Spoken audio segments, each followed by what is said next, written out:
প্রেম শুধু সুরতের দ্বারাই সংগঠিত হয় না, বরং অনেক সময় এই দৌলত কাহারও বাণী শ্রাবণের দ্বারা পয়দা হইয়া থাকে।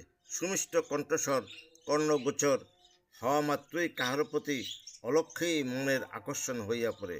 আবার কাহারোর কথার মাধুর্য দ্বারা সহিত ভালোবাসা সৃষ্টি হওয়ার কারণ হইয়া পড়ে। বিশেষজ্ঞদের মতে কাহারও সহিত ভালোবাসা সৃষ্টির পন্থা এই যে, প্রথম তাহার যাবতীয় গুণাবলীর অন্তরে গাঁথিয়া লইবে, অন্যের কল্পনা হইতে অন্তরকে মুক্ত করিবে। যেমন বাহ্যিক প্রেমে যদি কাহারও সুন্দর চেহারা বা হাত দৃষ্টিগোচর হয়, তবে একাধিক মহব্বত সৃষ্টির জন্য বাকি অঙ্গসমূহ দেখিবার জন্য উদ্গ্রীব হইয়া পড়ে, মনে করে উহাতে মনের শান্তি স্থিরতা আসিবে।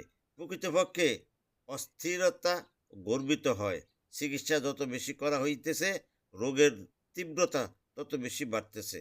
কোনো কৃষিক্ষেত্রে বীজ বপন করিবার পর হইতে পানি সেচের ব্যবস্থা না করিলে যেমন ফসল হয় না, তদ্রূপ বেঅক্তিয়ার কাহারও মহব্বত অন্তরে পয়দা হওয়ার পর যদি উহার প্রতি ভ্রুক্ষেপ না করা হয়, তবে আজ না হয় কাল উহা অন্তর হইতে মুছিয়া যাইবে। কিন্তু যদি তাহার চালচলন ও কথাবার্তা পূর্ণ চিত্র দ্বারা সেই অন্তরে বীজকে পানি সেচের মতো জীবিত করিতে থাকে, তবে প্রতি মুহূর্তে প্রেম ও ভালোবাসা বর্ধিত হইতে থাকিবে।